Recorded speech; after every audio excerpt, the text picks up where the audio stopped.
আসসালামু আলাইকুম। কেমন আছেন সবাই? সাকিবকে নিয়ে আমার ৩টি প্রশ্ন।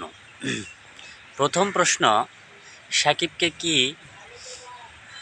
এমপি পদে দাঁড়াতেই হতো কিনা?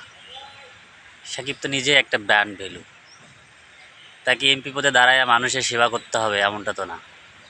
সে এমপি পদ প্রার্থী না হয়েও মানুষের সেবা করতে পারত। আর সে এমপি পদে দাঁড়াবে, তাহলে তার ক্রিকেট ক্যারিয়ার শেষ করে দাঁড়াক, তাহলেই তো আর কোনো সমস্যা হতো না। সে ক্রিকেটও চালাবে, এমপি পদপ্রার্থীও হবে, এমপিও হবে, তাহলে তো তার সমস্যা তৈরি হবেই। দ্বিতীয় প্রশ্ন, সাকিব এমপিই হতে চায়, তাহলে কেন দলীয় ব্যানারে নির্বাচন করল? যে দলের 15 বছরের একটা শাসন চলতো, জুলুম অত্যাচার চলতো, যে দলের ভোটের প্রতি কোনো মায়া দয়া ছিল না, যে দল বিনা ভোটে নির্বাচিত হতো, অত্যাচার শোষণ করতো, রাতের ভোট হতো, একটা ছোট বাচ্চা থেকে একটা বয়স্ক মানুষ পর্যন্ত জানতো যে রাতের ভোট হচ্ছে, কেউ ভোট দিতে পারতেছে না, তাহলে সে সেই দলের হয়ে কেন নির্বাচন করলো? এটা তো একটা প্রশ্ন। তৃতীয় প্রশ্ন তৃতীয় প্রশ্ন, এই যে ছাত্র জনতার গণ অভ্যুত্থান হলো, সেখানে তো মোটামুটি সবারই ভূমিকা ছিল, সাকিব মাশরাফি ছাড়া। আরও অনেকের ভূমিকা ছিল না, কিন্তু বিশেষ করে সাকিব মাশরাফি ছাড়া সবারই ভূমিকা ছিল। তাহলে এই গণ অভ্যুত্থানে কেন তাদের অংশগ্রহণ দেখা গেল না? কেন তাদের সহযোগিতা দেখা গেল না? তারা কেন গণ অভ্যুত্থান হচ্ছে এদিকে, ওদিকে তারা ঘুরতেছে, আনন্দ করতেছে? তারা বলতে পারে যে দলীয় কারণে সে গণ অভ্যুত্থানে ছাত্র জনতার পক্ষে অবস্থান নিতে পারেনি।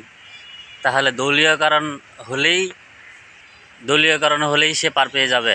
তাহলে ছাত্র জনতা যে এত মারা গেল, এত অত্যাচারিত হলো, সে কারণে তাদের কোনো দায়বদ্ধতা থাকে না? মানুষ হিসেবে, ক্রিকেটার সাকিব হিসেবে কোনোই তাদের দায়বদ্ধতা থাকে না? আমরাও তো জীবনের মায়া ত্যাগ করে সকল কিছু ভুলে গিয়ে ছাত্র জনতা এক হয়েছিলাম এই স্বৈরাচারের বিরুদ্ধে লড়াই করতে। আমরা তো জীবনের মায়া করিনি।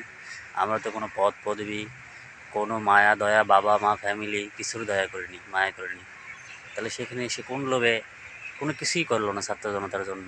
সে নৈশ ভোটে অংশগ্রহণ করলো, সে এমপি হলো, সে ক্রিকেটার থাকা অবস্থায় এমপি হলো। সব কিছুর পিছনে তো একটা কারণ আছে। কী লোভ আছে, কী মজা আছে? সব কিছুর পিছনে যে মজাটা আছে, সেই মজাটার কারণেই সাকিবের, যদি দোষী হয়ে থাকে, অবশ্যই আইনানুগ ব্যবস্থা হওয়া উচিত। ক্রিকেটার সাকিবের না, অবশ্যই ক্রিকেটার সাকিবের না।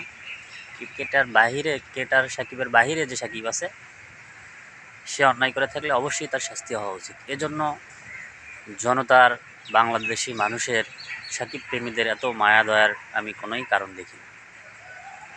ক্রিকেটার সাকিবের প্রতি মায়া হতে পারে, বাট ক্রিকেটার সাকিবের যে কর্মকাণ্ড, যে অন্যায়, সেগুলোর প্রতি কারো মায়া হওয়া উচিত না। সেজন্য অপরাধ করে থাকলে অবশ্যই সাকিবের শাস্তি অবশ্যই হওয়া উচিত। ধন্যবাদ।